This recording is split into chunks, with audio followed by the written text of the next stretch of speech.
Welcome to Last Dawn Stories channel. Between supreme beauty and top-tier cultivation talent, which would you choose? My sister and I are twin flowers. In the immortal realm, strength commands respect. In our past life, my sister chose cultivation talent. Later, she went to the divine demon battlefield to slay enemies and nearly had her soul scattered to the winds. With my peerless beauty, I married the heavenly prince and enjoyed boundless wealth and honor.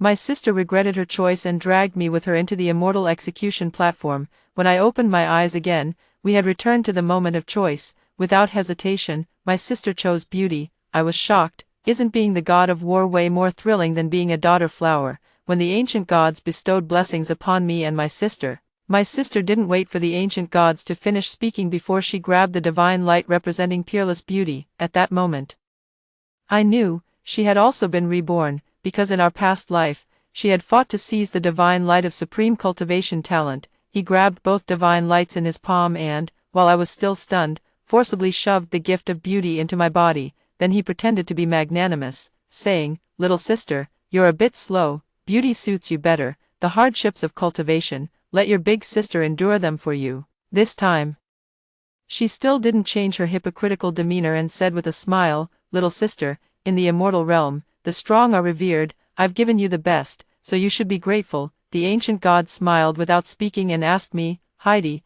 then you can only choose the cultivation talent. Are you willing?" Suppressing the wild joy in my heart, I calmly swallowed the divine light of cultivation talent. My sister is absolutely right. In the immortal realm, strength reigns supreme. What greater blessing could there be than peerless cultivation talent? The ancient deity completed the blessing and vanished before our eyes. Only then did my sister drop her pretense, letting out a cold laugh. "Sister, this time it's my turn to be the crown princess. Just wait to be cannon fodder on the divine demon battlefield." The next day, we successfully transformed. My sister gazed at her reflection in the water, utterly captivated by her own beauty.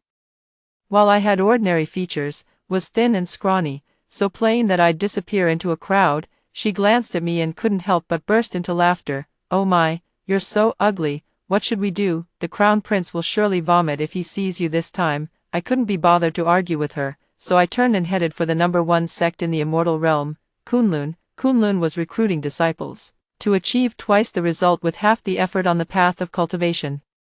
Naturally, one must join a good sect. My sister stayed behind, waiting for a chance encounter with the crown prince of the heavenly realm. If it weren't for her repaying kindness with enmity in my past life, perhaps I would have been willing to remind her, being a daughter flower clinging to men isn't as wonderful as it seems. In my previous life, my sister also went to Kunlun to become a disciple, and due to her astonishing talent, she was treasured by the sect. At first, she worked extremely hard and made rapid progress, but she soon fell in love with the celestial clan's prince, Bruce. Neglecting her cultivation, Bruce had no romantic feelings for her but instead fell in love with me at first sight. From then on, my sister developed a deep-seated resentment. She began to harass me at every turn, suppress me, and even tried to ruin my appearance. The more she did this, the more Bruce detested her.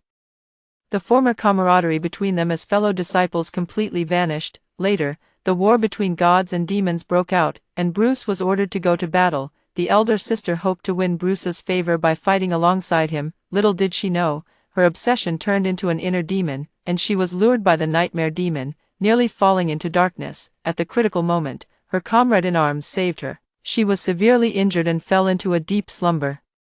By the time she woke up, I had already married Bruce and become the crown princess of the celestial clan. Out of sisterly affection, I brought her to the celestial palace to recuperate, but she was deeply devastated, completely broken, dragged me to the immortal execution platform, laughing and crying like a madwoman. "Why does a worthless person like you get what I've always dreamed of? I met him first, so why doesn't he love me? Is it just because of this face? Since it's come to this, let's die together. What I can't have, you won't get either." I was forced to jump off the immortal execution platform with her. When I opened my eyes again, she had chosen beauty and given me her cultivation talent. How wonderful! She never knew how much I, as a beautiful but useless person, envied her talent. This time, I no longer need to envy her. I successfully joined Kunlun sect, and due to my exceptional talent, I was accepted as the sect leader's last disciple, becoming Bruce's junior sister. But I had no intention of provoking him, treating him no differently from the other senior brothers. He didn't notice me either, sister finally got her wish to meet Bruce and was brought to Kunlun. Bruce had originally hoped to ask the sect elders to accept sister as a disciple, even if only in name, but sister's talent was simply too lacking. Even the prestige of the Emperor clan's crown prince couldn't make a difference. After all, cultivation resources are limited. With the same investment, a genius gains tenfold or even 100-fold returns from a single unit of resources, yet a waste of 100 units of resources may not yield even a single unit of return. I've been that waste before, and I deeply understand the agony of feeling powerless no matter how hard you try. What's more, my sister is now solely focused on maintaining her beauty, with no interest in cultivation. But my sister's beauty is devastatingly effective against the male disciples of Kunlun. With everyone's support, she successfully stayed at Kunlun and became an outer sect disciple. She quickly spread the news that we were twin sisters, making it known to everyone. She repeatedly claimed that I abandoned her out of jealousy for her beauty, leaving her to be attacked by demonic beasts, resulting in injuries that damaged her spiritual roots. I was already highly regarded by our sect and solely focused on cultivation, neglecting interpersonal relationships. This naturally drew envy and criticism from many fellow disciples. Her words stirred up public anger. Covert bullying followed one after another. My martial arts uniform often went missing, and, little surprises, would frequently appear in my room. Sometimes it was poisonous insects, sometimes venomous snakes, not fatal, just extremely annoying, especially those stink bugs. Just appearing within 3 meters is enough to make someone reek. And the stench lingers for ages. I endured endless ridicule. Heidi doesn't bathe, so she stinks all over. How disgusting. Being ugly is one thing, but how can she be so dirty? Is she sick? Can the stench be contagious? Stay away from her from now on. Whenever this happened, my sister would step forward and pretend to scold them. My sister is too dedicated to her training to bother with cleaning. If there's anything she hasn't done well, it's because I, as her older sister, haven't taken good enough care of her. Please don't blame her. Her affected display of kindness once again won over the hearts of many young men. Penny is so kind-hearted. It's true that the face reflects the heart, unlike Heidi, where ugliness breeds mischief. Exactly. If I had such a beautiful sister, I'd wake up laughing in my dreams. How could I ever be jealous? What's the use of having cultivation talent if your heart is rotten? The stronger your abilities, the greater the harm you can cause. Most of those who mock me now were once my admirers. A bunch of shallow, vulgar people who judge by appearances aren't worth my emotional energy. I heard it, but chose to ignore it. Lambs flock together, while tigers and leopards walk alone. To focus on my cultivation, I found a cave hidden in the cliffs, both quiet and tidy, except for my master's summons and morning lessons. I rarely showed my face in public. The fruits of diligent cultivation are enough to offset the monotonous solitude of day after day. I no longer have to struggle like in my past life, where no matter how much effort I put into cultivation, the results were minimal. What others mastered in a year took me 10 or even 100 times longer. Now, I can see my progress every day, watching the golden core form in my spiritual sea, then shatter and take human shape. The humanoid grew from an infant to a child, and then from a child to a teenager, maturing at a visible pace. Just like me, sister's life was also thriving. Although she and Bruce had already confessed their feelings to each other, Bruce insisted on keeping it a secret, only referring to each other as friends in public. He made the same demand of me in our past life. I wasn't very smart back then, thinking he did this to protect me. Only later did I realize he thought I wasn't good enough for him and was waiting for someone better. So why did he end up marrying me? I really should have warned my sister, but she seemed quite happy to cooperate with Bruce, because this way, she could also make friends with a few more good senior brothers, enjoying the special treatment of being the center of attention. After all, those she befriended were all disciples from prominent families, generous in giving. Elixirs, spiritual medicines, and magical treasures were showered upon her as if they cost nothing. With the resources from these admirers, my sister managed to push her cultivation to the golden core stage, but after that, she made no further progress. It wasn't that she couldn't advance, it was just that she spent most of her resources on maintaining her beauty. The spiritual treasure artifact was exchanged by her for beauty-preserving pills and fragrance-enhancing pellets. She always believed that with her beauty, she could overcome all obstacles. Little did she know, the gifts bestowed by fate had their prices secretly marked from the very beginning. Kunlun holds a trial once every 100 years. Those who fail the test will be dismissed. To stay in Kunlun, my sister came to me. Little sister, you must help me with this test. She gave me orders with an air of arrogance. I wasn't angry and asked, "How can I help you?" She thought herself clever and said, "Isn't there puppet magic? Then you can control it from outside and definitely help me pass the test." Thinking she didn't understand the risks, I reminded her, "Puppetry is a forbidden technique. If discovered, you'll be expelled from the sect." She shamelessly replied, "Then don't get caught. If you don't even have that much skill, what's the point of having such high talent?" Instead of getting angry, I laughed. "Sister, don't you have many friends? Why come to me?" Her eyes flickered, her tone somewhat uncertain. "Seeking help from outsiders for such matters is too embarrassing. But you're different. You're my own younger sister. This elder sister of mine, no matter how many lifetimes she lives, will always be a fool, and a selfish one at that." "Sorry, sister, I can't go against the sect's rules. The test for outer disciples isn't that hard. With some effort, you can definitely pass it." I said this because in my past life, I managed to stay through my own hard work. She asked me in an extremely dangerous tone, "Are you really refusing to help me?" "It's not that I won't. It's that I can't," I coldly refused. "Not only can I not help, but even if I could, I wouldn't." In my past life, to wake her from her severe coma, I worked day and night developing elixirs to heal her wounds, but out of jealousy, she dragged me down with her to death. Having been reborn, she had already obtained the beauty she desired and the admiration of men, yet she couldn't bear to see me doing well, secretly inciting our peers to bully me. I'm not a fool. Why on earth would I still help her? Hearing my clear refusal, my sister suddenly revealed a sinister smile. "Heidi, don't blame me for not giving you a chance." As she spoke, she suddenly pulled out a dagger and stabbed it into her own abdomen, then with lightning speed, she thrust the knife into my hand, laughing sinisterly while calling for help, then gracefully collapsing to the ground. The door was violently smashed open from the outside. Bruce and several fellow disciples burst through the door, both shocked and furious. Before they could even begin to question, the sister grabbed Bruce's arm with her blood-stained hand. "Your Highness, please, don't blame my sister. She was momentarily blinded by her admiration for you." Before she could finish speaking, she fainted in Bruce's arms. Bruce quickly took out a spiritual pill and gave it to her, then turned to me with a dark expression. "How could you be so cruel as to harm your own sister?" The others chimed in one after another. "Go report to the master and have Heidi expelled from the sect." A grand trial was held against me, with great fanfare. Even my master and the 10 great elders of Kunlun were alarmed. A once-in-10,000 years prodigy, with boundless prospects ahead, yet chose to harm fellow disciples for mere personal affections. Absolutely appalling. The sect master's expression was grave. Since several senior brothers had jointly exposed me, even as the leader, it was difficult for him to show favoritism. The 10 elders each had their own hidden agendas. The 36 peaks of Kunlun appeared harmonious on the surface, but privately, rivalry was inevitable. With my natural talent and exceptional diligence, I've consistently outperformed all other disciples in every martial arts competition.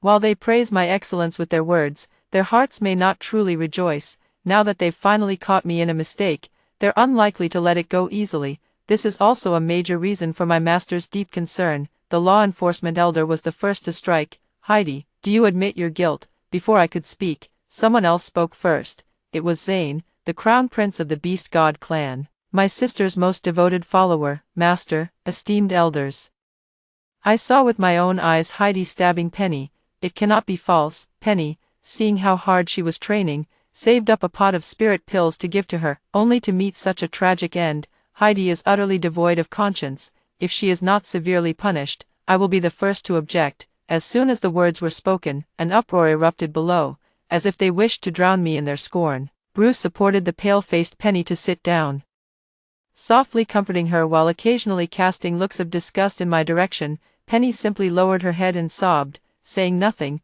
yet appearing more pitiable than any words could express. With such extraordinary talent, yet her mind is filled with trivial romantic notions, utterly senseless. Exactly. After the sect leader placed such high regard in her and personally mentored her, how could she possibly live up to his expectations? Take a look in the mirror. She's so ugly. How could the crown prince possibly fancy her? Penny is too naive. She shouldn't get close to that vicious sister of hers anymore. I've heard it so many times my ears are calloused. Calmly, I turned to Zane and asked, "You claim you saw me kill her with your own eyes. Was it my left hand or my right hand?" Zane frowned and said, "It was so chaotic at the time, I was only focused on checking Miss Penny's injuries. How could I remember such details?" I asked again. In my 300 years at Kunlun, I've exchanged fewer than 10 words with Prince Bruce. How could anyone think I have romantic feelings for him? Zane choked for a moment before replying. Miss Penny said so, and she wouldn't slander you. How do you know it won't? Are you the worm in her belly? I sneered at him. He jumped up as if his tail had been stepped on. How dare you? Do you believe I can crush you with a single slap? He actually bared his beastly claws at me. I cast him an extremely disdainful glance. You think you can take me? It's not that I looked down on him. With his level of cultivation, I could wipe out hundreds like him single-handedly. The Beast Clan prince was utterly consumed by rage. With a furious roar, he lunged at me. I leisurely extended a finger, freezing him mid-air. He raged helplessly, struggling and roaring, yet remained utterly immobilized. The beast's roar was truly quite noisy. I simply silenced him, much more peaceful now. The scene fell into complete silence, with everyone stunned and speechless in shock. I flicked my hand, and Zane was sent flying backward, eventually turning into a tiny black dot on the horizon. Zane was already among the top-tier experts among our peers, yet he couldn't even put up a fight against me. How could the others not be shocked? Master, esteemed elders, this is my answer. My sister Penny is only at the early stage of the Golden Core. If I wanted to kill her, why would I need a dagger? I clearly saw the undisguised pride on my master's face, but the law enforcement elder was displeased. No matter how strong you are, it's no excuse for harming others. His disciples chimed in one after another. Exactly. Who knows if you deliberately used such shoddy methods to kill, just to eliminate your own suspicion. If it weren't for the crown prince and a few senior brothers witnessing it, who would suspect a genius like you? Bruce stepped forward proactively, cupping his hands respectfully toward the master, and said, Master, you once said that virtue is more important than strength, and the greater one's strength without virtue, the greater the harm they can cause. I beg you, Master, to judge fairly and give Penny the justice she deserves. My sister cast a triumphant glance at me, as if flaunting her victory. In my past life, when she tried to ruin my appearance, Bruce and our fellow disciples stood up for me like this. At that time, I was the only one who stood up to plead for her. She also imitated my posture, rising weakly. Heidi is after all my sister. I don't blame her anymore. I just hope my sister can admit her mistake and repent from now on. A beauty's tears could move even the hardest of hearts, not to mention her admirers, who at this moment would gladly tear me to pieces. Bruce's gaze was as sharp as a knife, filled with murderous intent. No, those who do wrong must pay the price. He extended his hand, and a small golden cauldron appeared in his palm, stunning the entire audience, for it was one of the 3 divine artifacts of the Celestial Clan, the Great Desolate Cauldron, capable of suppressing even deities. The master was so shocked that he stood up and asked, Bruce, what are you doing? Bruce, completely disregarding the master's expression, said, Heidi deserves the death penalty. If master cannot bear to do it, this disciple is willing to execute her in your stead. The master's face instantly frosted over as he said, Bruce, the truth of the matter is not yet clear. Bruce rudely interrupted his master. Master, this disciple saw it with his own eyes. How could it be false? Do not risk tarnishing your lifelong reputation for the sake of one unworthy disciple. The master's beard trembled, likely the first time he had ever been so defiantly opposed by his own disciple. But the elders nearby all advised him, Bruce makes a valid point. Senior brother sect leader, this matter is clearly Heidi's fault. You cannot favor her just because she's your beloved disciple. Talent is important, but character is even more crucial. Those with wicked intentions will inevitably make grave mistakes, and regret will come too late. Bruce gained the support of most people, and the look he gave me grew increasingly cold. Ignoring the masteress, the golden cauldron was summoned. The golden cauldron gradually enlarged in the air, emitting an unsettling hum. As a beam of golden light shone down upon my head, the master tried to stop it, but it was already too late. Penny feigned panic, covering her mouth, yet the look in her eyes couldn't conceal her. I laughed. Did she really think I had no way to prove my innocence? Wait, I raised my hand. Before you kill me, why not take a look at this? I extended my hand, and a magical artifact, the mystic light mirror, materialized in my palm. I flipped the mirror and aimed it toward the sky. In the void, the mirror's light projected the image of a real person. Sister, you must help me. Isn't there puppet magic? If you control it from outside, you can definitely help me pass the test. Then don't blame me. Every word and action between us was precisely recorded by the magic mirror, including the moment she stabbed herself and then forced the knife into my hand. No, it's not true. She must have tampered with it. this can't be real," Penny screamed in denial, but everyone understood that the images recorded by the mystic mirror couldn't be faked. The mystic mirror was bestowed by our master to document my daily training progress. Originally, out of sisterly affection, I didn't want to reveal these images. Since we are from the same root, why boil each other so fiercely? The master was immediately enraged. Originally, I allowed you to join Kunlun out of respect for Heidi. Never did I expect you to harbor such malice. Guards, take. Before he could finish speaking, Penny spat out a mouthful of blood and collapsed to the ground, unconscious. The many admirers by her side rushed over to support her. After a brief moment of shock, they all knelt down to plead for Penny. "Master, please give Miss Penny another chance. She made a grave mistake in a moment of folly because her damaged spiritual roots made cultivation difficult for her. Please show mercy." Sect leader, see what a mighty power supreme beauty holds. Even committing wrongs and nearly causing the death of her own sister can be easily forgiven, but my master is no ordinary man. His Taoist heart is steadier than Mount Tai. Dare to lay a hand on my beloved disciple. Do you take this sect leader for dead? Expel this woman from Kunlun and spread the word. Anyone who dares to shelter her will be an enemy of Kunlun. Let any who disagree follow her out. Bruce, you cannot distinguish right from wrong and have disobeyed your master's orders. I can no longer keep you here. You must leave as well. Those who wished to plead for mercy, fearing they might be implicated, silently stood up and stepped back. Bruce panicked and asked, "Master, are you expelling me from the sect?" The master coldly glanced at him and said, "Do you still see me as your master, the heavenly prince, with such a noble status? Our humble Kunlun temple is too small to accommodate a Buddha like you." No wonder the master is angry. Bruce insisted on killing me despite being stopped, clearly relying on his status, thinking the master wouldn't punish him. Only then did Bruce kneel and admit his mistake. "Master, your disciple knows he was wrong. Punish me however you see fit. Just don't drive me down the mountain." Though he is the crown prince of the celestial clan, he is not the celestial emperor's only son. If he were expelled from the sect and his reputation ruined, his brothers would surely find a way to replace him. The other elders also hurriedly pleaded for Bruce. "Senior brother sect leader, considering it's his first offense, give him another chance." Although the master was angry, Bruce was also his beloved disciple, and their bond was extraordinary. After being persuaded by everyone, he was only punished to face the wall for 100 years to reflect on his mistakes. The master privately told me that punishing Bruce to face the wall was to keep him away from Penny, lest he indulge in love and harm both himself and others. Unfortunately, Bruce wasted the master's well-intentioned efforts. Before facing the wall, he secretly tasted the forbidden fruit with Penny. My stupid-to-death sister came specifically to show off to me.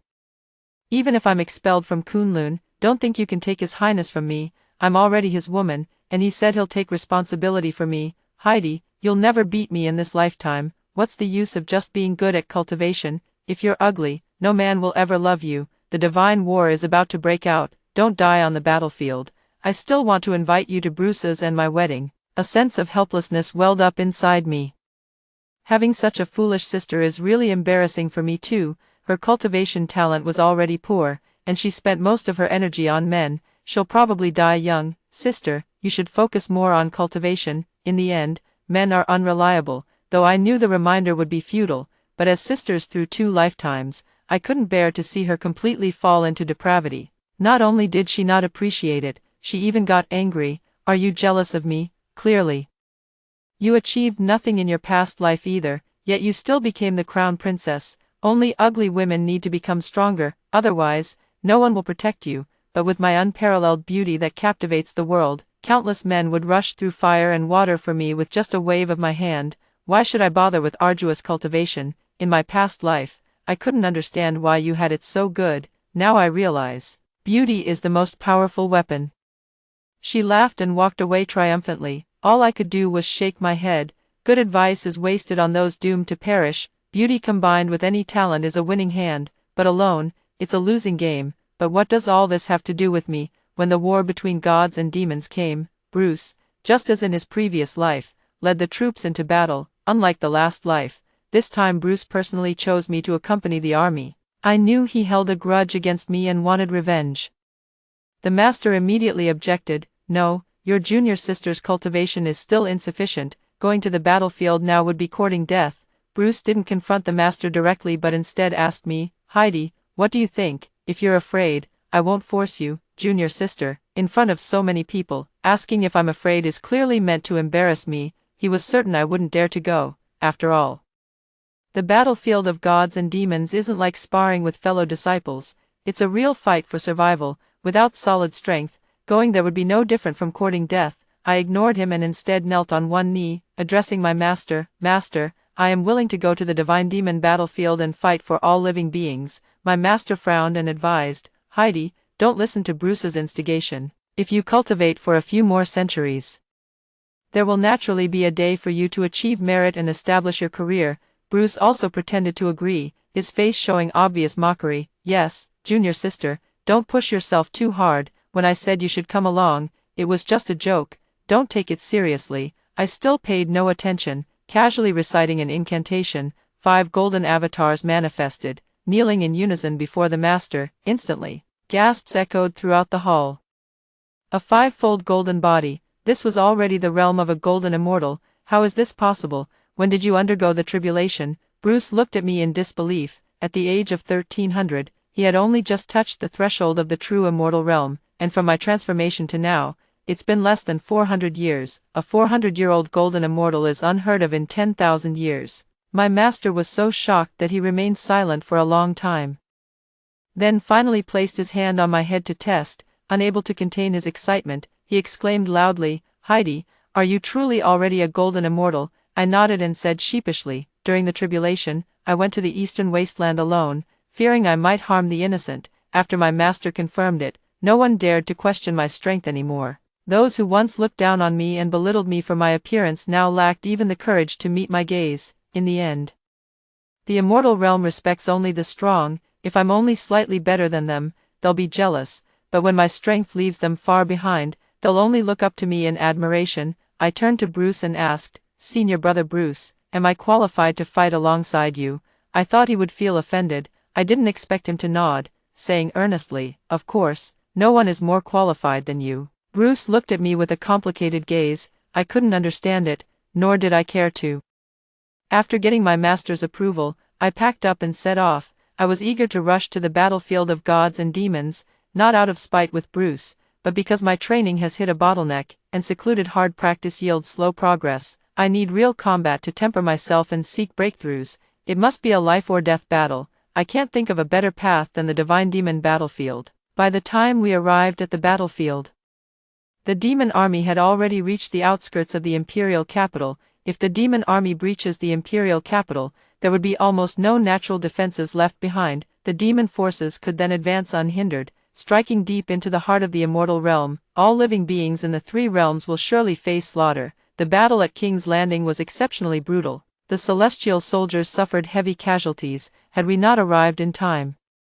King's Landing might not have held out for another half-month. Bruce urgently needs military achievements to consolidate his position, so he immediately went out to face the enemy. The first battle is crucial, and the choice of who to send is of utmost importance. When it came to me, he hesitated for a moment but still chose me. A veteran stepped forward to dissuade him. She's just a little girl. Don't let her get involved recklessly. War is no child's play. It doesn't matter if she goes to her death, but if the demons take advantage, it will kill us all. A similar tragedy happened before in Thousand Blades City. A female immortal, terrified during her first battle, was bewitched by demons and ultimately led to the annihilation of the entire army. He probably thinks I'm here to pad my achievements. Such precedents are not uncommon. He looks down on me completely. I smiled and asked him, Are you worried that my lack of experience will delay the battle, or do you look down on me because I'm a female immortal? He curled his lips mockingly, not bothering to hide his disdain. The battlefield between gods and demons has always been a man's world. If you want to earn some military merits, you'd better stay in the rear and help with alchemy and medicine. Without wasting words, I asked, Shall we have a little competition? How? He asked nonchalantly. I pointed below the city wall. When we charge into battle later, let's see who takes more heads. If you win, I'll serve as your servant for 300 years. I win, and you'll kneel down and call me Grandaunt 3 times. He laughed triumphantly. Not much of a person, but quite the big talker. Fine, it's a deal. Hearing our bet, the others got excited and started egging us on. Old Bear, change the wager. If you win, she'll be your wife. As soon as these words were spoken, Bruce's gaze suddenly turned cold. He glanced at the talkative celestial soldier before looking back at Old Bear. Old Bear hurriedly shook his head. No, no, I already have someone in my heart. Once we repel the demon army, I'll go back and marry her. Only then did Bruce's gaze soften again. He cleared his throat and continued to muster the troops. Once all the soldiers had assembled, he gave the order to sound the war drums. The celestial gates swung open, and I led a contingent of troops charging out. Though it was my first time on the battlefield, I felt not a trace of fear. Instead, my blood boiled with fervor, and my fighting spirit soared. As I slew enemies, scenes from my past life flashed through my mind. In that past life, I was known as the worthless trash of the immortal realm. The Heavenly Empress strongly opposed Bruce marrying me, constantly introducing fairies with powerful family backgrounds to Bruce. However, Bruce was determined to marry me, not because he loved me so much, but for two reasons. First, my beauty surpassed all others across the 4 seas and 8 wildernesses, unmatched by anyone. Secondly, I possess unparalleled alchemy skills. Whether he wants to enhance his strength or wage war, he cannot do without my elixirs. Yet, everyone insists on seeing me as worthless, unworthy of him, constantly belittling and bullying me. Every time I complain to him, he only dismisses it lightly, saying, "They're not wrong, your cultivation is indeed poor.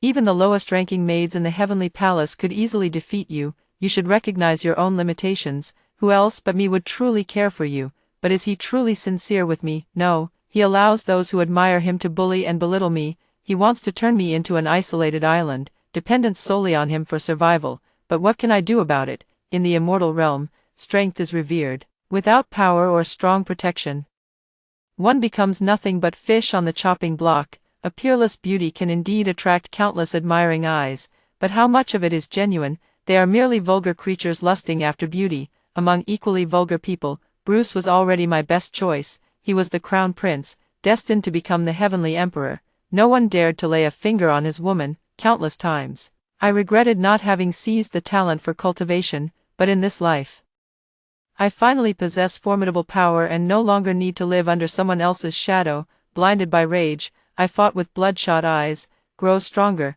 become even stronger, so strong that no one would dare to look down on me or bully me again. By the time the retreat was sounded, I stood amidst a mountain of corpses and a sea of blood. Before me were the last few demon soldiers, all trembling as they stared at me with terrified eyes, as if I were more terrifying than a demon.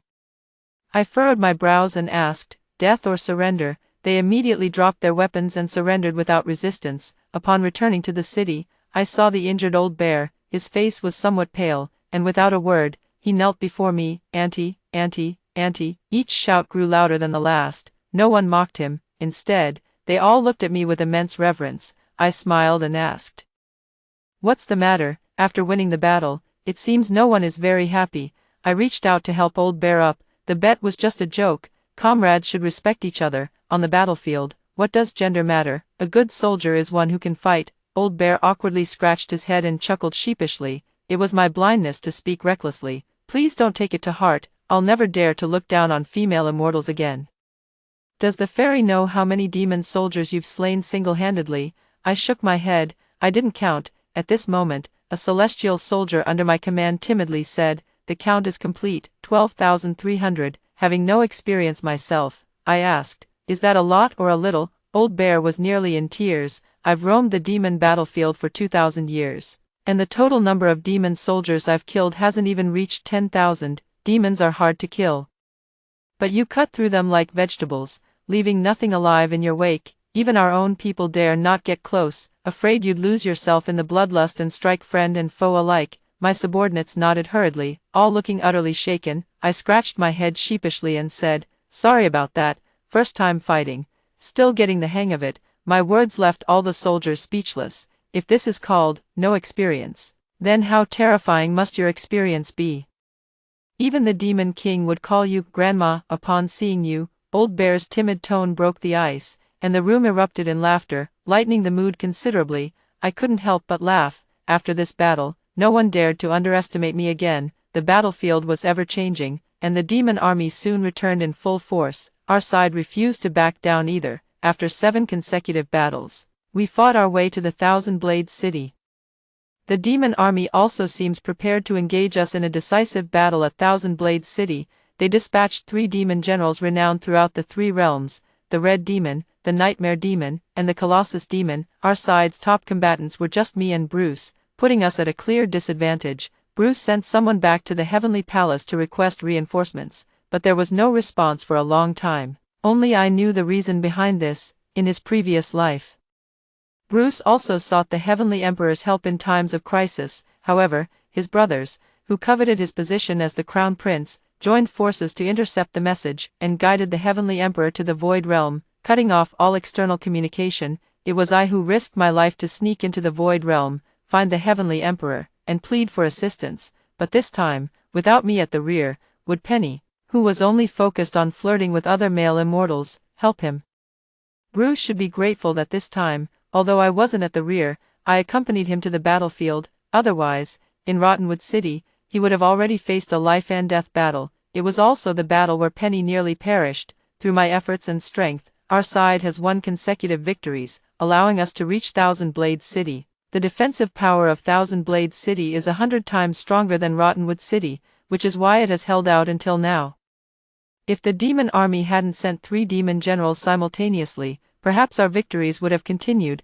Why is there still no news? Bruce, who had been waiting for 5 days, grew restless. The demon army plays by no rules, challenging us by day and ambushing by night, leaving our forces constantly harassed. The soldiers within the city are filled with fear and anxiety. If this continues, morale will be severely weakened. After so many battles, I've gained a deeper understanding of war.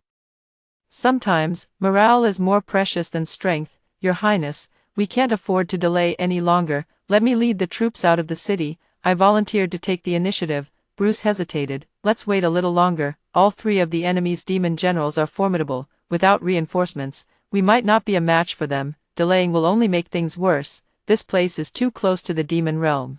Spiritual energy is scarce, and demonic energy is overwhelming. The longer this drags on, the worse it is for us. The wounded soldiers who took the elixirs are recovering very slowly. Even those uninjured are gradually losing their vigor. If this continues, our combat strength will be severely weakened, and the 20,000 immortal soldiers will be in grave danger. A decision must be made early. If your Highness trusts me, leave this place to me and return to the Heavenly Palace yourself to seek reinforcements. Bruce looked at me with confusion. What do you mean? After so many days without any news, what does your Highness think is the reason? I countered. Bruce isn't really foolish, just indecisive. But I'm here. My tone was firmer than ever before. Bruce's gaze held a mix of gratitude, concern, and a hint of struggle I couldn't decipher. Heidi, thank you. As soon as Bruce left, the demon army's harassment became increasingly frequent. The soldiers grew more restless and uneasy. 3 days later, Bruce did not return as promised. I knew we truly couldn't delay any longer.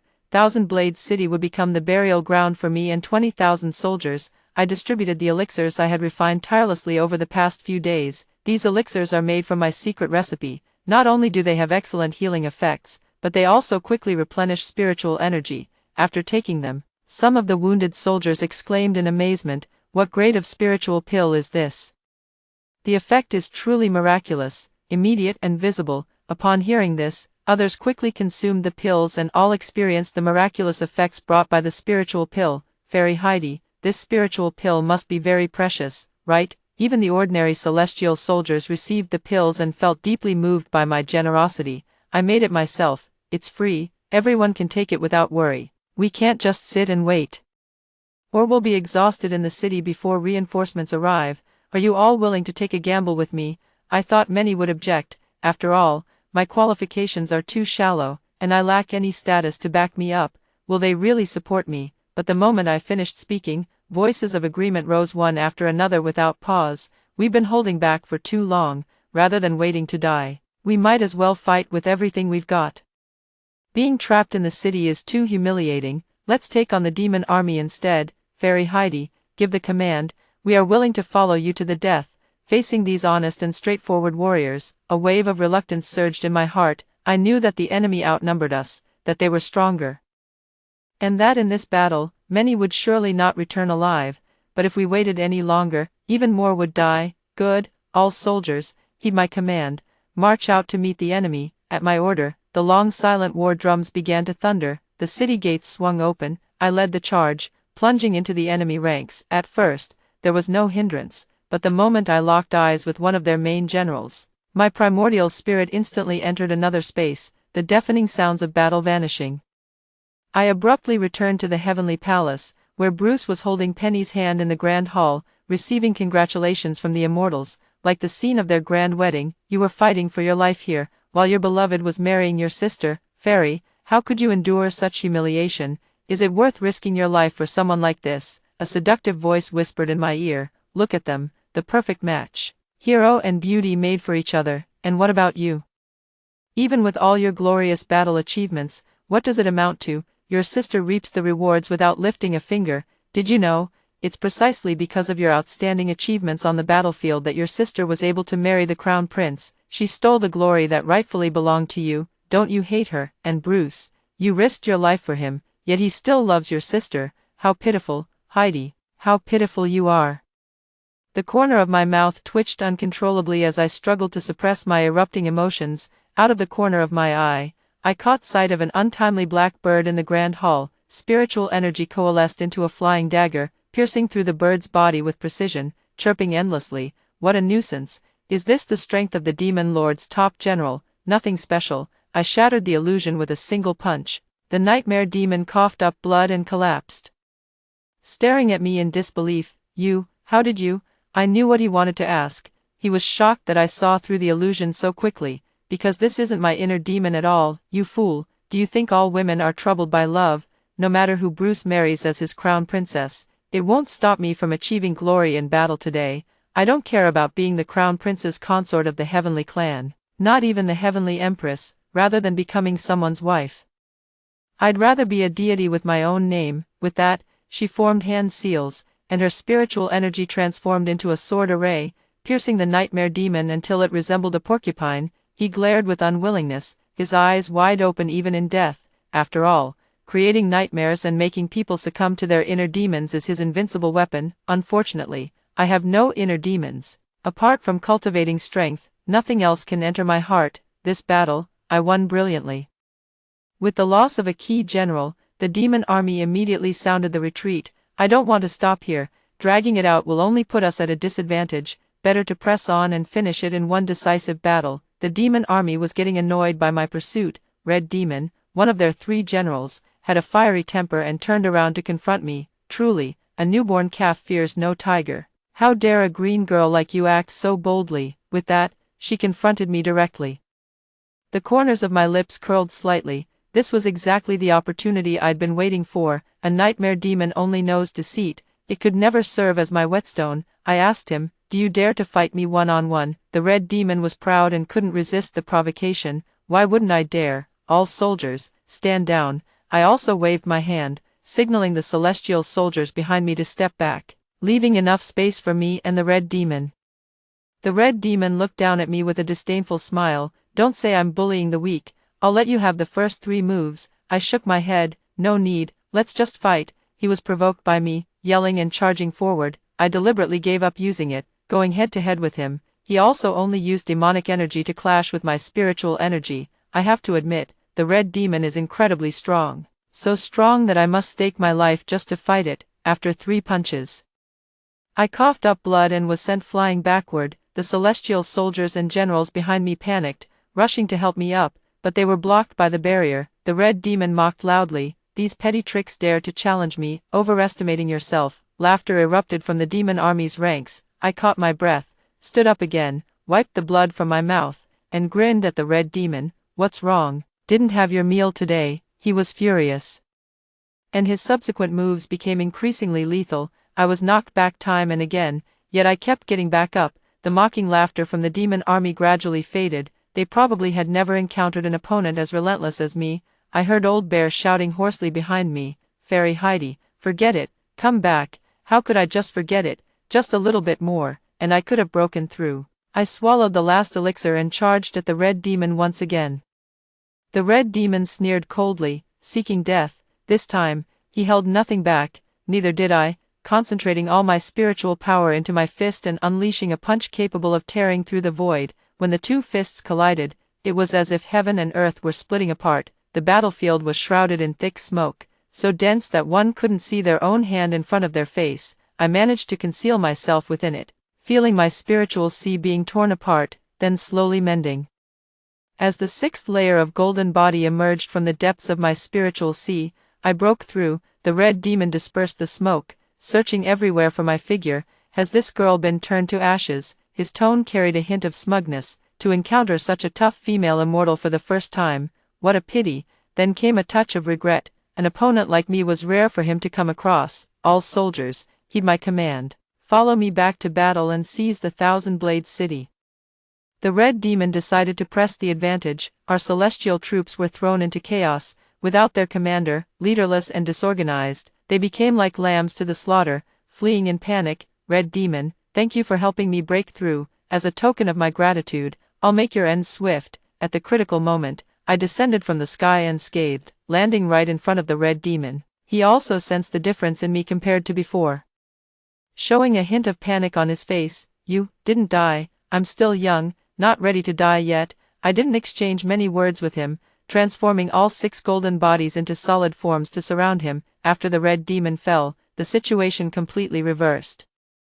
Our soldiers fought with increasing courage, achieving victory against overwhelming odds, driving the demon army back into the demon realm, forcing the demon army to hoist the truce flag and send envoys to sue for peace. At this moment, Bruce finally returned with reinforcements. The timing was perfect, just in time for the victory celebration in Thousand-Blade City. After the triumphant return, the Heavenly Emperor rewarded the merits. I claimed the top honor in this battle. After consulting with the heavenly deities, the Emperor of Heaven bestowed upon me the title of Mighty Immortal Lord. I became the youngest immortal lord in the celestial realm in tens of thousands of years. Before the victory banquet began, my sister came to see me again. She remained as beautiful as ever. Her delicate features were marred by a trace of resentment, tarnishing that rare and exquisite beauty. Heidi, do you think becoming an immortal lord makes you so special? Bruce still loves me. And in the end, I'll be the one to become the crown princess. I nodded absent-mindedly. Congratulations then. To me, it never mattered who she married or who she became, in this life or the last. I never saw her as a rival. What's with that attitude, looking down on me? Even if you ascend to godhood someday, you'll still have to bow to me. Dissatisfied with my reaction, she flew into a rage. I looked at her. Sister, I even bow to you now. I'm a person who follows the rules. Isn't the courtesy between sisters still courtesy? She realized I truly didn't care and was completely enraged. You're quite pleased with yourself, huh? Do you know why Bruce didn't bring reinforcements back in time? Because I pretended to be injured at the time. He was delayed trying to save me. In his eyes, I'm 100 times more important than you. I looked at her with amusement. Then I must thank you, sister, for your help. If it weren't for you holding Bruce back. This overwhelming military achievement certainly doesn't belong to me. She looked as if she was about to be infuriated to death by me, her originally flawless face now twisted with fury. Suddenly, she rushed over and repeated her old trick, grabbing my hand, giving a forceful push, and then rolling down the steps herself. With a piercing scream, her pristine celestial robe was stained red with blood. Bruce appeared just in time. Penny clutched her stomach and said in pain, "Your Highness. My stomach hurts so much, my sister." She pushed me, trying to kill the child in my womb. Bruce didn't help her up but instead gave her a cold glance before walking towards me. Heidi, the celebration banquet is about to begin, you should go first. Penny was utterly shocked, tears streaming as she asked him, "Your Highness, why?" He turned back, looking coldly at Penny. "I saw what just happened. You deliberately fell on purpose, and, for your own selfish gain. You nearly cost the lives of tens of thousands of soldiers. Your crime is unforgivable." His voice was icy and cruel, devoid of any tenderness for Penny. I had no interest in watching the drama unfold, so I turned and left, but Penny shouted, "Heidi, you set me up again, didn't you?"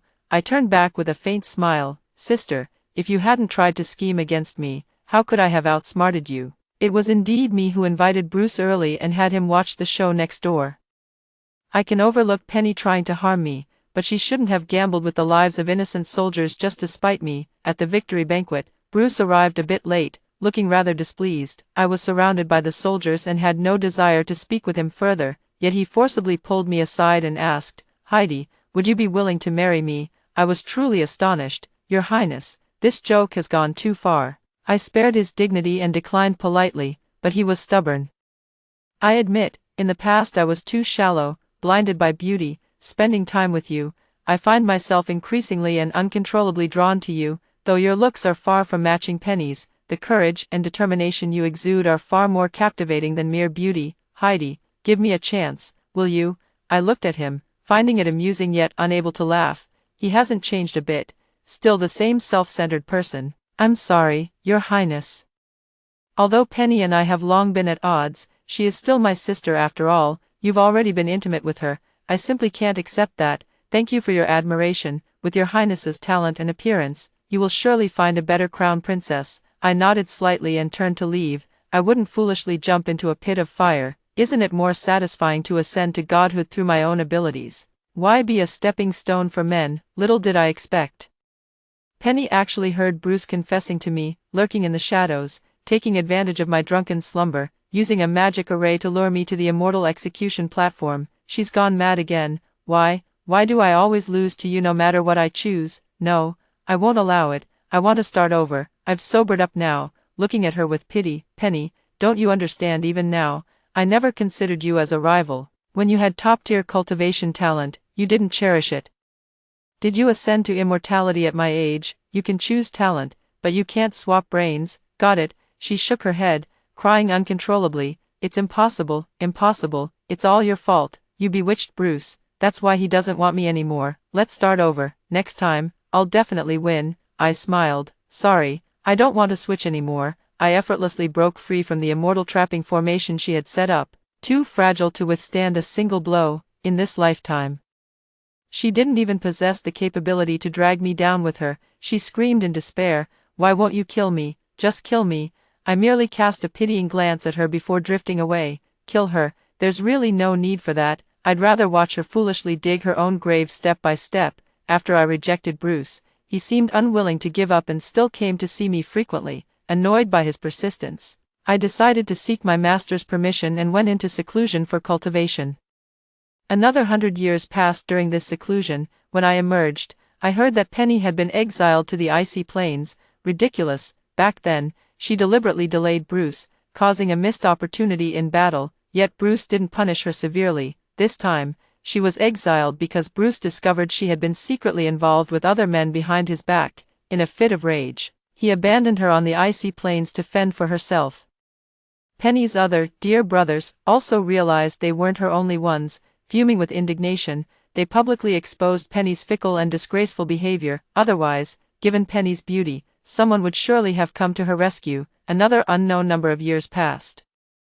Tragic news arrived from the Heavenly Palace. Prince Bruce was inspecting the East Sea when he was ambushed, left severely wounded and on the brink of death. The mastermind behind it was my sister, Penny. Faced with the wrath of the Heavenly Emperor, it said my sister only screamed hysterically, "He ruined me, so I'll ruin him." In a fit of rage, the Heavenly Emperor stripped her of her immortal bones and cast her into the cycle of reincarnation.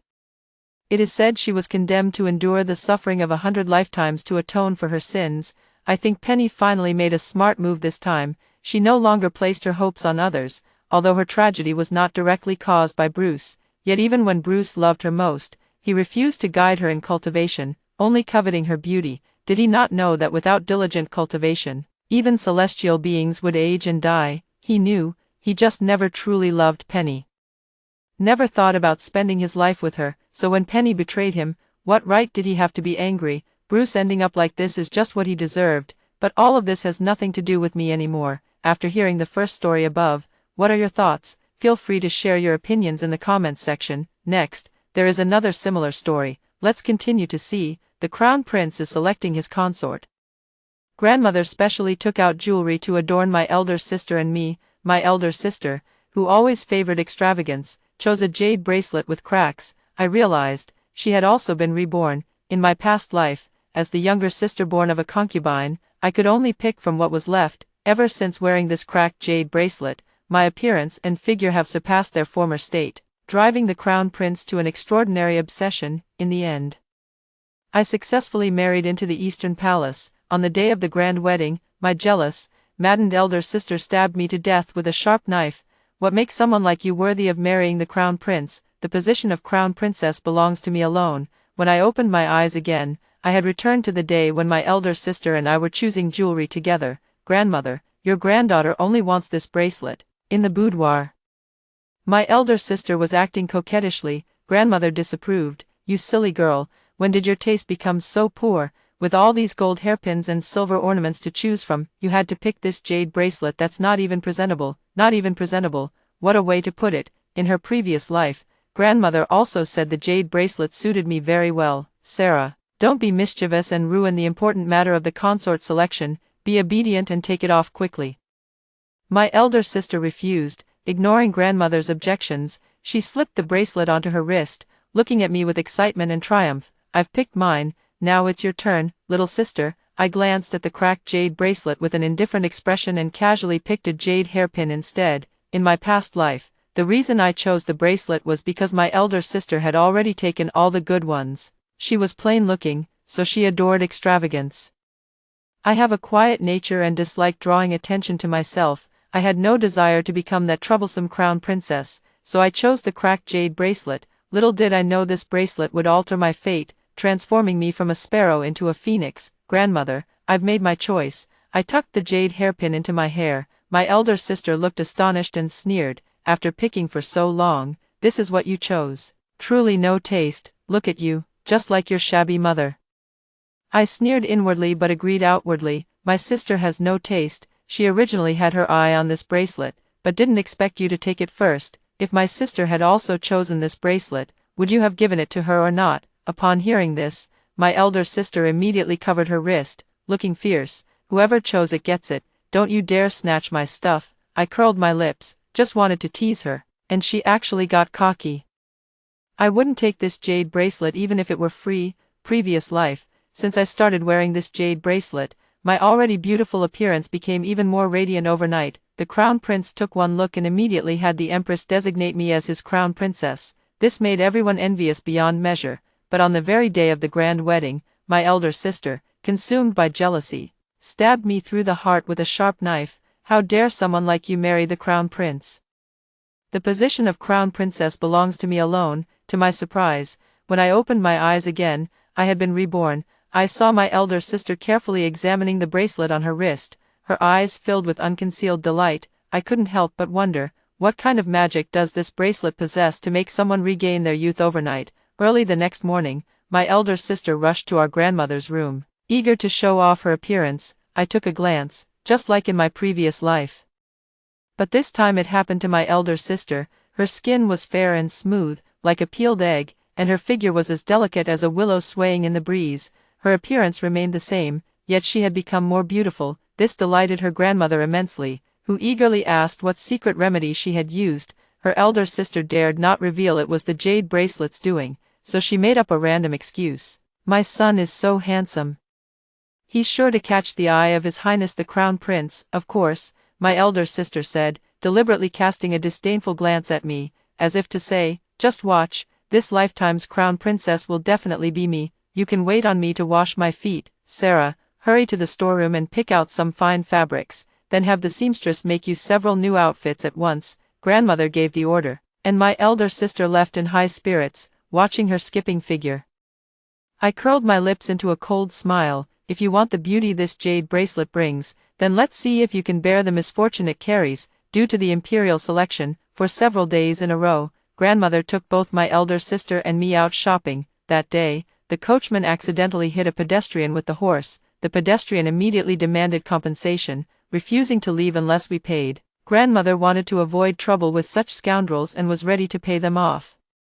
But my elder sister swaggered off the carriage and stood before the pedestrian, bossing him around. How dare you try to deceive me? Do you know who I am? The passerby shook their head like a rattle drum. The eldest sister snorted and said proudly, I am the future crown princess. If you know what's good for you, get lost right now. The onlookers were all commoners. Upon hearing the words, crown princess, and seeing the eldest sister's stunning beauty, some were so frightened they immediately knelt down, greeting her as, Your Highness. This really pleased the legitimate eldest sister. This must be what it feels like to stand above 10,000 people, second only to one. A middle-aged man dressed as a Taoist priest emerged from the crowd, stared at the legitimate eldest sister's wrist for a moment, and then said, May I ask where this jade bracelet came from, young lady? The legitimate eldest sister quickly pulled down her sleeve and snapped irritably, "None of your business." The Taoist priest looked grave and advised, "This bracelet carries heavy yin energy, wearing it for long periods will harm your health. Young lady, it would be best if you took it off." My elder sister thought I had hired the Taoist to deceive her. Not only did she ignore his warning, but she also scolded him harshly. "Humph. You stinky Taoists always spout nonsense to deceive people. Get lost now." I really wanted to uncover the secret of this bracelet. My intuition told me this Taoist definitely knew something, but my elder sister thought I was love-struck and mocked. "Oh, what can you expect from a low-class wench? A mere Taoist has you hooked. If you met a monk, you'd probably strip naked and throw yourself into his arms. You know the details so well, sister. Could it be that you've actually done such a thing yourself?" I retorted with a calm yet pointed tone. Enough of this nonsense." Grandmother cut off my elder sister's words. The legitimate elder sister snorted coldly, "Such ill manners. I won't stoop to your level today. I'm destined to be the crown princess. Naya, I'm going to be the crown princess." As if no one's ever been one before, the day to enter the palace arrived quickly. After stepping down from the carriage, the palace gate was lined with eligible young ladies from noble families in the capital.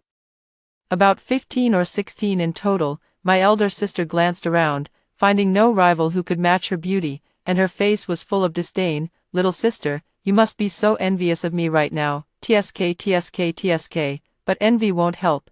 Who could blame you when I'm the prettier one now? Father and grandmother have both placed their bets on me this time. With my looks, I'm bound to become the crown prince's official consort once I enter the palace." She strutted like a peacock, arrogantly declaring to everyone, "You all might as well stop scheming how to seduce His Highness and start thinking of ways to curry favor with me instead. When I become the crown princess, I'll make sure to find each of you a perfect husband." With that, my elder sister swayed her hips and walked away. The noble ladies nearby were left dumbfounded by her arrogance, whispering among themselves, "Who does she think she is? What a lunatic. She has every right to be proud. Just look at those 2 major scandals ahead of her. What's the use of being pretty? How could she possibly be worthy? The crown prince isn't that shallow. Wishful thinking, as if being pretty makes her special." They all mocked my elder sister behind her back for overestimating herself, but only I knew the truth. What she said was true. The crown prince would undoubtedly fall in love with the legitimate elder sister at first sight and soon make her his crown princess. From then on, the legitimate elder sister would reach the pinnacle of her life.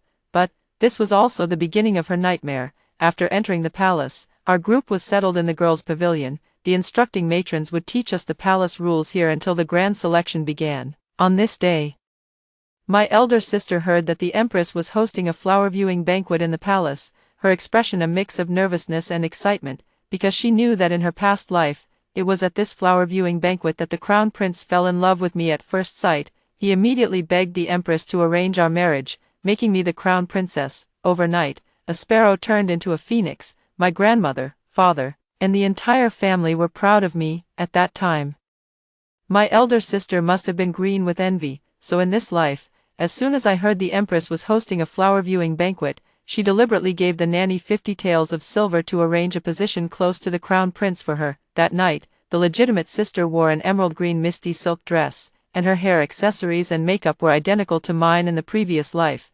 With such elaborate attire, the legitimate sister naturally wouldn't wear a damaged jade bracelet.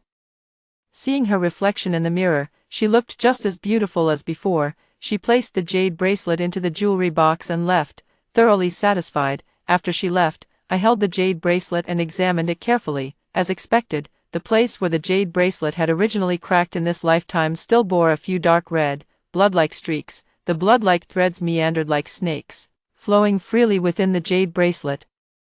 It was likely because my elder sister had been wearing it these past few days, making the streaks even more pronounced than they were during my wedding in my previous life.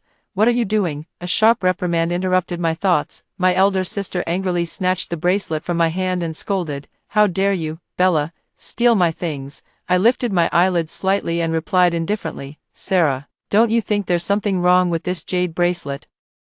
Although she killed me in my past life, out of kindness, I still wanted to warn her, but she didn't appreciate it and instead accused me of stealing. "What's the problem? Seems to me you're just feeling guilty." Luckily I came back to check, otherwise this bracelet would definitely have been stolen by you. Caught red-handed and still shameless enough to argue, don't you dare call yourself my sister when you go out in the future. How could the dignified crown princess have a sister who steals?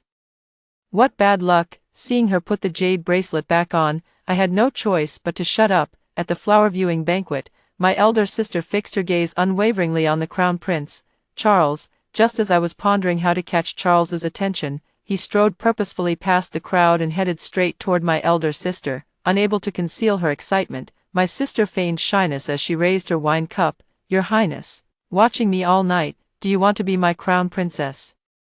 Charles's tone was sharp as he grabbed his sister's wrist and asked. His sister was stunned, completely unprepared for Charles's directness, and stammered in response, Your Highness. Before finishing his words, he suddenly knelt down, his entire body trembling. Charles caressed the jade bracelet on his elder sister's wrist, his gaze sinister and his tone mocking. If you're this afraid of me, how can you possibly be my crown princess?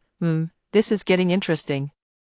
The eldest sister immediately calmed down and looked up at Charles. Her eyes shimmered with a coquettish charm, her brows carrying endless allure as she boldly declared, Your Highness is extraordinarily handsome. This humble maiden has long admired your Highness and hopes for your favor. Charles took the eldest sister's hand, a smile flickering in his eyes. That's more like it, Imperial Mother. She shall be my crown princess. At these words, the crowd erupted in murmurs of astonishment.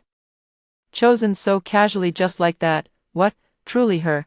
Then what was the point of all our efforts in learning etiquette? Probably to make serving her more comfortable in the future. His Highness the Crown Prince is being utterly reckless. This wretch must have used some seductive tricks. I refuse to accept this. I won't submit. My elder sister widened her eyes. Even though she had expected it, it still felt somewhat like a dream. Is it really that simple? Her cheeks flushed crimson as her delicate frame trembled slightly. Charles pulled his elder sister into his arms with an intimate yet gentle motion. Only I caught the glimpse of ruthlessness and greed hidden in the depths of his eyes. Got it. In my past life, I didn't become the crown princess by relying on beauty, but rather through this jade bracelet. In this life, since the bracelet is now with my elder sister, naturally she becomes the crown princess, from beginning to end. Whoever wears the jade bracelet is destined to be the crown princess. A dog can wear a dog's hat too. The Empress had been greatly troubled by the matter of selecting a consort for the crown prince. Now that the candidate was finally chosen, she was overjoyed and immediately called my elder sister to sit beside her. My elder sister glanced at me in the crowd and walked haughtily toward the high platform. Charles also left the flower viewing banquet, and out of curiosity, I disguised myself as a eunuch to follow him. After many twists and turns, Charles entered a side hall in the palace. I poked a hole in the window paper to peek inside. The interior was dimly lit. A large red coffin was placed in the vast hall, surrounded by red silk. Beneath the red silk, eerie talismans were pasted all over, while 2 rows of red candles flickered without any wind. Everything looked sinister and terrifying. I held my breath, not daring to move. Then, Charles whispered to the coffin, Rao, just wait a little longer, it's almost time. My heart tightened. What's almost time? What on earth is Charles so eager to do? The next day, gifts from the crown prince and the empress flowed like a stream into the eldest sister's room. This made all the ladies in the girls' pavilion green with envy. That Sarah is nothing but a vixen. It's one thing to catch the crown prince's eye, but how did she even win the empress dowager's favor? Don't you know yet? I heard last night that His Majesty is drafting an edict. She might be moving into the Eastern Palace as early as next month. But traditionally, the crown prince's wedding preparations take at least half a year or longer. How is hers happening so quickly this time? Tisk, who knows? Maybe our crown prince fell in love with Sarah at first sight and couldn't control his feelings, so he wants to get married as soon as possible. Woo-woo, that damn Sarah.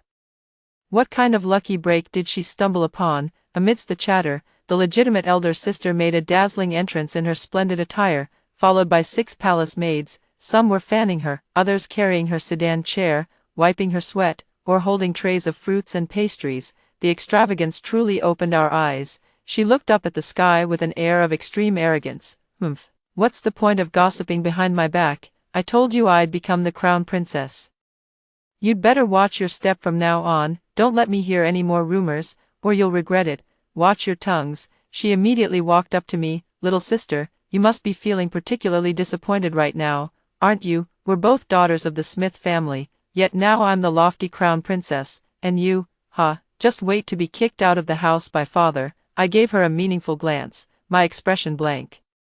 I'd be more than happy if Richard Smith kicked me out of the mansion. A father who uses his daughter's marriage to pave his way forward isn't worth keeping. I forced a smile and said insincerely, it's wonderful that the Crown Prince fell in love with elder sister at first sight. It's an honor for our Smith family. How could I possibly feel disappointed? I'm overjoyed. If anything, little sister congratulates elder sister here and now.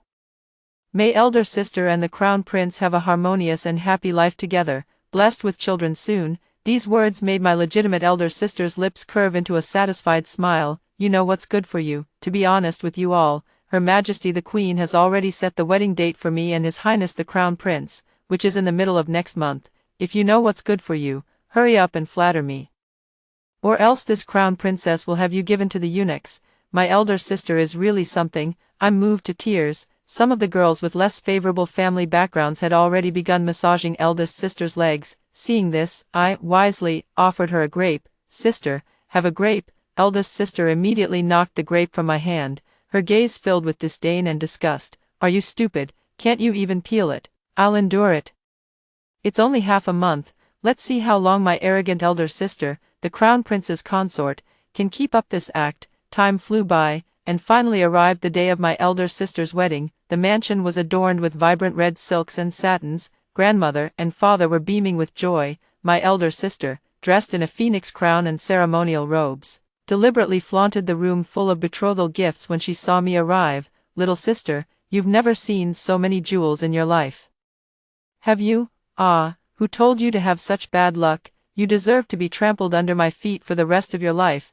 How laughable that your future marriage will have to rely on me. In her joy, my elder sister forgot to look at her own wedding dress. The inner lining of the wedding dress had long been embroidered with golden threads forming talismanic patterns by His Highness the Crown Prince. The phoenix crown appeared to be adorned with pearls on the surface, but in truth, its interior was entirely filled with cinnabar, and the pair of red embroidered shoes she wore on her feet seemed as though they had been soaked in blood. The peony petals embroidered on the shoe's surface twisted and writhed, as if feeding on resentment. In my past life, I was just like this, filled only with joy and excitement. I overlooked all the improprieties and personally walked into that man-eating grave. Looking back now, even if my elder sister hadn't killed me, I probably wouldn't have lived long as the Crown Princess. My elder sister pressed her sharp fingernail against my forehead. How did you become dumbfounded? Too bad, all of this is mine. She laughed heartily, the jade bracelet on her wrist swaying along. After half a month apart, the jade bracelet on her wrist had actually turned blood red. This is so eerie. And my elder sister's face, once plump and full, now her eye sockets are sunken, her cheeks gaunt. Sister, have you not been eating well lately? You look much thinner. My elder sister was taken aback, clearly noticing the changes in her body, but the prospect of becoming the Crown Princess had already clouded her judgment. She touched her face and instead mocked me with a sarcastic tone. What do you know? His Highness the Crown Prince prefers someone like me, unlike you, dear sister, who must have been so distressed these days that you couldn't even eat or sleep, green with envy. To take kindness for ill intent, one can never wake someone who pretends to be asleep. This conversation is going nowhere. Sister, you're on your own now. The auspicious hour arrived, and the joyful cries of the bridal attendants could be heard outside. The eldest sister stepped into the bridal sedan chair with a heart full of joy. Although I haven't yet uncovered the secret of the jade bracelet from my past life, but in this lifetime, my elder sister chose the jade bracelet. So the karma naturally has nothing to do with me. Yet who could have imagined, that very night, I was tightly bound by a black-clad figure and taken out of the mansion. It was still the same hall with the red coffin, but this time there was a man dressed as a Taoist priest standing nearby. Charles was rubbing the blood-red jade bracelet in his hand while his legitimate sister knelt at his feet. Her face was covered in blood, her eyes filled with terror. When she saw it was me, she immediately fawned over Charles, saying, Your Highness the Crown Prince. It was her. This jade bracelet was originally worn by her. I took it because I thought it looked beautiful. Your Highness the Crown Prince, if you wish to perform a soul transfer for Princess Rose, use her body instead. I am innocent. I took a deep breath and pretended not to understand. Sister, what soul transfer? What jade bracelet? What on earth are you talking about? Why can't you understand, little sister? My legitimate elder sister, seeing me play dumb, was so furious she started cursing. Bella, you bitch, what are you pretending for? I never thought you'd dare scheme against me. I know you've also been reborn. No wonder you didn't choose the jade bracelet in this second life. neither competing nor fighting, even willing to give up the position of crown princess to me. So you knew all along that the crown prince wanted to use my body to nurture Princess Rose's soul. Bella, you're so cruel. Daring to push me into the fire pit, you're truly despicable and shameless. I didn't know before, but now I understand everything. In my previous life, after my death, Prince Charles was furious. He immediately summoned the royal physician to save me, even insisting they revive me after learning I had already died. At the time, I truly believed he loved me beyond all reason. Looking back now, I realize I was utterly blinded by love. Everything Charles did was solely to save his sister. The Princess Rose who fell from the carriage and died a year ago. After Princess Rose's death, her spirit became attached to her personal jewelry, the jade bracelet. After many twists and turns and various coincidences, the jade bracelet ended up in my hands. After my death, I heard a Taoist priest say to Charles, "It's all because of that idiot Sarah who ruined His Highness's plan. Bella is dead. Her body is no longer usable. Your Highness, we must find another pure saint body as soon as possible." Charles's eyes were as cold as blades, utterly terrifying. "I'm furious. That's Sarah. I'll make her wish she were dead. After all the planning my mother and I have done, everything has fallen apart at the last moment." A voice also sounded from the jade bracelet. "Brother, I don't want to stay in here anymore. It's so boring every day." Charles quickly comforted his sister, asking her to wait a little longer. At that time, I hadn't yet come to terms with the fact that I had died. And soon I was reborn again, but I never expected that my legitimate sister had also been reborn, and she had taken the initiative to do everything I had done in my previous life. Now I finally understand. The blood streaks in the bracelet are the soul of Princess Helen, which grows stronger by feeding on human energy. No wonder my legitimate sister lost so much weight in just half a month. Once the blood streaks cover the entire jade bracelet, the soul of Princess Helen will be fully nurtured. Too noisy. Charles slapped his legitimate sister with a dark expression.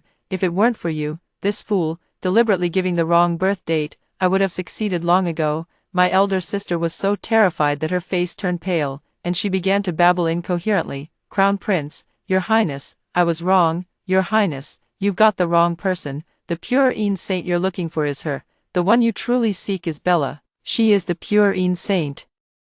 It was Bella who chose the jade bracelet. That's how it was in the past life. I beg you, Your Highness, please go find Bella instead. Don't come after me. My body isn't suitable. I don't want to die yet. Woo-woo, you've already found the pure saintess, and with Bella and the princess swapping souls, just let me go." My elder sister pointed her claw at me again. Charles sneered coldly, glancing at the jade bracelet in his hand. "Who do you choose?" A faint, ethereal voice seemed to drift by. "Brother, there's too much turbid energy in her body, and her soul is impure. Exchanging souls with her might damage my own spirit. This girl's soul is much purer, and she's even a pure sacred vessel. Her spirit would merge perfectly with mine. Brother, only such a pristine body is worthy of my noble status." During her speech, a Taoist priest suddenly began chanting incantations, then said to Charles, "Your Highness the Crown Prince, Princess Helen has been staying with Sarah for so many days that her soul has been tainted by Sarah's aura. If we rashly switch her with someone else, I fear it may not succeed. What does the Taoist master suggest then?" "I believe the safest course is to proceed with the soul exchange between Princess Helen and this Sarah." The legitimate elder sister was utterly terrified, her legs drenched in fear. "No, please. Your Highness the Crown Prince, I beg you." Princess Helen looked on with extreme disgust. "You, that's disgusting. Forget it, bro. I think I'll choose her instead." The casual tone was as if they were discussing today's weather. I looked up at them and asked, "Do you really not fear retribution for taking lives so casually?" Charles looked utterly impatient upon hearing this. "Only you lowly people believe in retribution. I believe solely in human agency." My legitimate elder sister, having narrowly escaped, immediately chimed in with curses. Yes, Your Highness the Crown Prince is absolutely right. What retribution? It's an honor for you to perform a soul transfer for Princess Helen, and you dare to speak of retribution? What a fool." My elder sister, still seething with anger, hissed viciously in my ear. "This was always your fate to begin with. I was the fool who intervened too soon and saved you, allowing you to escape your destiny. Now, I'm simply returning what was rightfully yours." She dragged me and threw me violently before Charles and the Taoist priest, fawning obsequiously. "Your Highness the Crown Prince, you may now perform the soul transfer for Princess Helen." Charles nodded. The Taoist priest immediately transferred the phoenix crown and ceremonial robes from my elder sister onto me, then they placed me into the coffin, merging me with Princess Helen's corpse. The jade bracelet used to nourish Princess Helen was also wrapped in layers of talismans and placed on my abdomen. As the incantation began, I felt a slight tingling sensation in my soul within my body. It hurts so much. At the same time, Princess Helen inside the jade bracelet screamed loudly. Charles hurriedly comforted her and demanded to know what was going on from the Taoist priest. The Taoist priest immediately noticed the peachwood hairpin in my hair, and his expression changed. "Where did you get that hairpin? How could you possess such an item?" I sneered and said, "You, this third-rate Taoist, engage in nothing but crooked and evil practices, specializing in deceiving the royal nobility. Your master has instructed me to tell you.